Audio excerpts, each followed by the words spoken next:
Pelo sinal da Santa Cruz, livrai-nos Deus, nosso Senhor, dos nossos inimigos. Em nome do Pai, do Filho e do Espírito Santo. Amém. Vinde, Espírito Santo, enchei os corações dos vossos fiéis e acendei neles o fogo do vosso amor. Enviai, Senhor, o vosso Espírito, e tudo será criado, e renovareis a face da terra. Oremos. Ó Deus, que instruíste os corações dos vossos fiéis com a luz do Espírito Santo, fazei que apreciemos retamente todas as coisas, segundo o mesmo Espírito, e gozemos sempre de sua consolação, por Cristo Senhor nosso. Amém. Hoje, o Evangelho de hoje, nossa partilha, vai ser dedicada especialmente aos casais, marido e mulher, especialmente ao estado de vida de matrimônio. No entanto, ele também é dedicado a todas as pessoas, aqueles que são solteiros, aqueles que não casaram, mas vivem juntos, a todo estado de vida que se encontrem. O Senhor hoje quer nos revelar sua palavra. O Senhor hoje quer mostrar sua firmeza, porque Jesus é bonzinho. Jesus exala o amor, mas quando precisa ser firme, ele é firme. Por que que ele é firme? Por que que Deus é firme? Deus é firme porque ele não negocia a verdade. E ele também ama os seus filhos. Por isso que muitas vezes encontramos alguns momentos que Deus no Antigo Testamento e Jesus no Novo Testamento praticam a firmeza. São às vezes duros nas palavras. E vocês verão isso nesse Evangelho de hoje, 14/8/2020, que está em Mateus, capítulo 19, dos versículos 3 ao 12.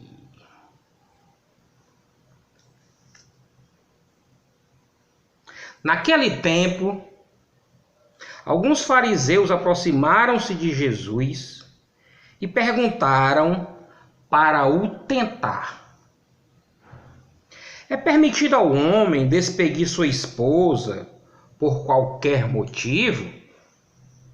Jesus respondeu: nunca lestes que o Criador, desde o início, os fez homem e mulher? E disse: por isso o homem deixará pai e mãe e se unirá à sua mulher, e os dois serão uma só carne. De modo que eles já não são dois, mas uma só carne. Portanto, o que Deus uniu, o homem não separe. Os fariseus perguntaram: então, como é que Moisés mandou dar certidão de divórcio e despedir a mulher? Jesus respondeu: Moisés permitiu despedir a mulher por causa da dureza do vosso coração. Mas não foi assim desde o início. Por isso eu vos digo, quem despedir a sua mulher, a não ser em caso de união ilegítima, e se casar com outra, comete adultério. Os discípulos disseram a Jesus: se a situação do homem com a mulher é assim, não vale a pena casar-se.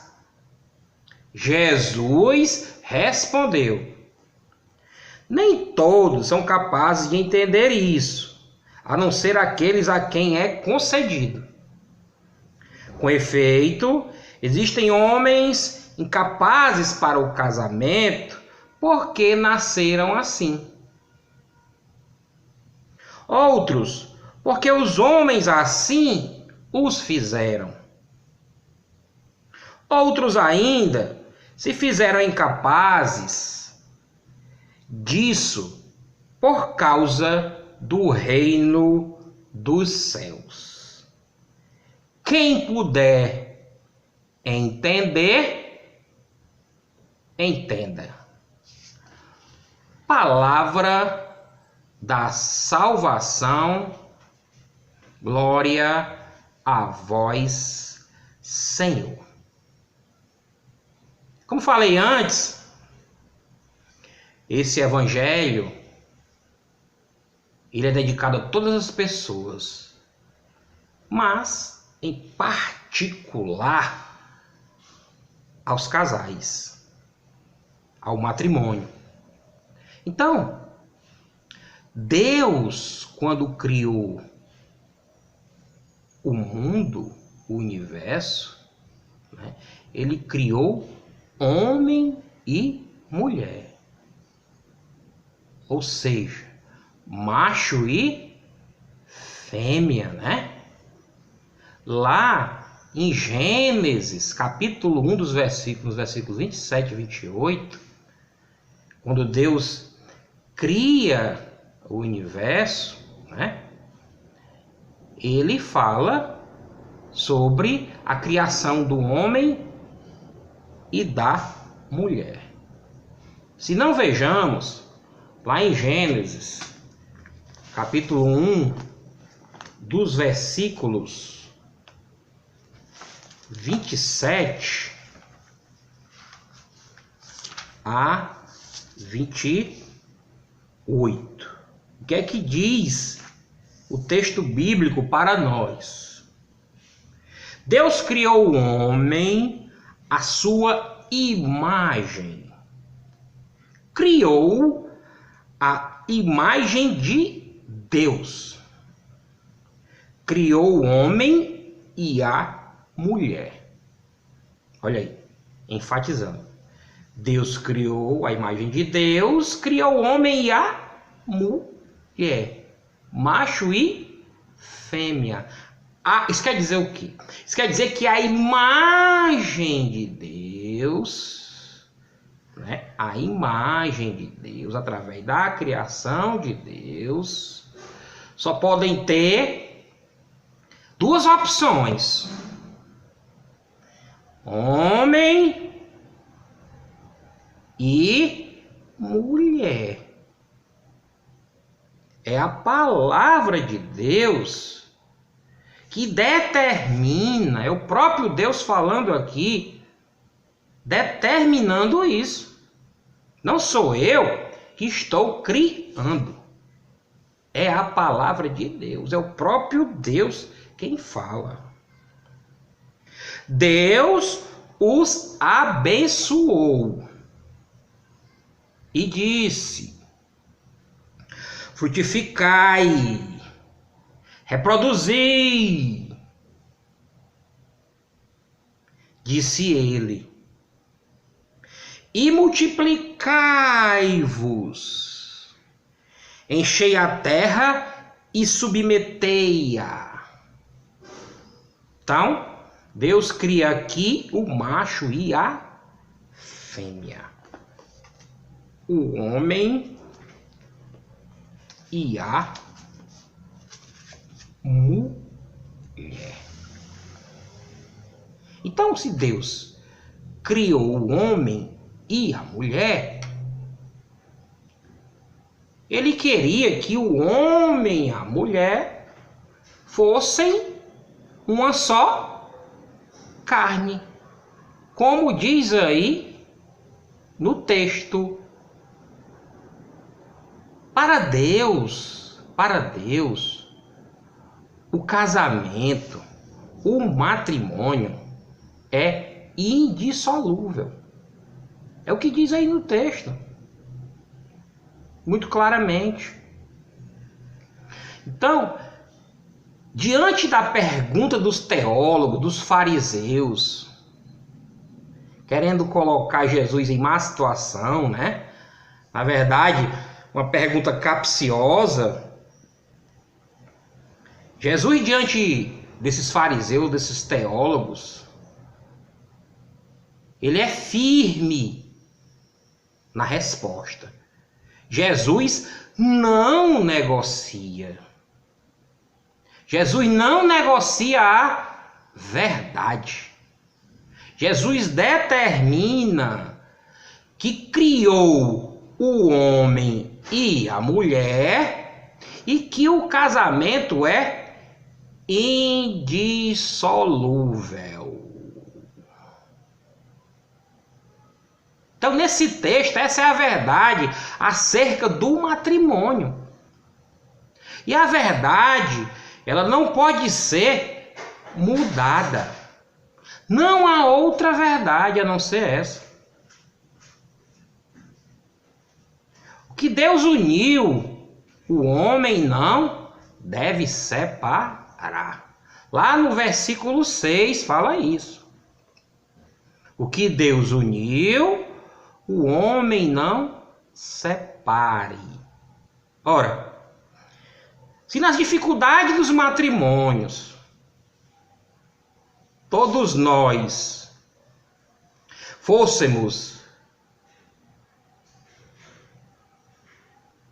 pedir carta de divórcio, como diz o texto, nós pediríamos carta de divórcio todos os dias, porque todos os dias na nossa vida, nos nossos relacionamentos, principalmente nos relacionamentos dentro de casa, as tribulações, elas são constantes. Então é preciso entender o que Deus quer de nós. Então, se Deus está dizendo que criou homem e mulher, uniu os dois e não devem separar, nós não devemos colocar resistência. O que acontecia na época de Moisés é porque tinha um coração duro, assim diz o texto. Porque não queriam, colocavam resistência e não queriam fazer a vontade, se submeter à vontade de Deus. Mas não ocorria só naquela época. Hoje também acontece. Nos casamentos, nos matrimônios, eles não têm tanto sucesso, vamos dizer assim, porque homem e mulher, criado à imagem e semelhança de Deus, não querem fazer a sua vontade, resistem em fazer a vontade de Deus. Não sei se vocês lembram, essa semana já, a gente falava sobre o pecado, sobre a relação perturbada entre homem e mulher, quando o pecado entrou na humanidade, desde a criação. Homem e mulher resistiram a aceitar a vontade de Deus por causa do egoísmo. Então a relação ficou perturbada, ficou descontrolada, sem equilíbrio. A gente falava durante essa semana, na segunda-feira, E aí, nesse texto bíblico, vem Jesus restabelecer a indissolubilidade do matrimônio. Ele vem restaurar as relações perturbadas entre homem e mulher. Mas, se você se considera que não é homem, se considera que não é mulher, se considera solteiro, ou na verdade é solteiro ou é solteira, o texto também, se você não tem vocação para o matrimônio, meu irmão e minha irmã, nada está perdido. Você é filho de Deus do mesmo jeito. Só que, como no matrimônio, homem e mulher devem se submeter ao que Deus pede, na verdade, ao que Deus nos exige. Você como solteiro, você como qualquer outro gênero que você acha que é ou que seja, você também deve se submeter ao que Deus lhe pede. E lá no final do texto, Deus fala sobre isso. Se não, vejamos. Nem todos são capazes de entender isso, a não ser aqueles a quem é concedido. Com efeito, existem homens incapazes para o casamento porque nasceram assim. Algumas pessoas nasceram com alguns problemas físicos, psíquicos. Naturalmente nasceram assim. E não têm vocação para o matrimônio. Então Deus está. Se você não tem vocação para o matrimônio, por causa desse motivo, se você é incapaz para o casamento porque nasceu assim, então Deus lhe dá a graça de você permanecer solteiro. Deus lhe dá a graça de você permanecer assim. Outros, porque os homens assim o fizeram. Por algum motivo, na sua vida, você não casou e você continuou solteiro, porque assim você mesmo quis. É a sua vontade. Você mesmo que quis. Os homens foi que o fizeram. Outros ainda se fizeram incapazes disso por causa do reino dos céus. Se você não tem vocação, para o matrimônio, e você preferiu se entregar totalmente ao reino de Deus, então Deus também acolhe esse estado de vida. Esse estado de vida. Mas lembre-se, de acordo com a vontade de Deus. Deus não deseja, Deus não quer que você se lance no pecado, se lance no erro. Deus quer você inteiro para Ele, porque você é filho dele. Porque se você não tiver, ou então não querer esse estado de vida que Deus pede, não aceitar o que Deus quer no seu coração, aí você pode contrariar o que Deus está pedindo. E Deus não quer que você caia no pecado. Nada está perdido. Peça força ao Senhor. Quer seja no matrimônio, quer seja como solteiro ou solteira, independente do seu estado de vida, ou se entregando ao reino de Deus, peça a Deus para lhe dar força, para você continuar sua missão. Mas peça a Ele também que não seja feita a sua vontade, porque sua vontade é da carne. A minha e a sua vontade vem da carne. Peça a Deus a graça de aceitar a vontade dele. Louvado seja nosso Senhor Jesus Cristo, para sempre seja louvado. Deus é mais.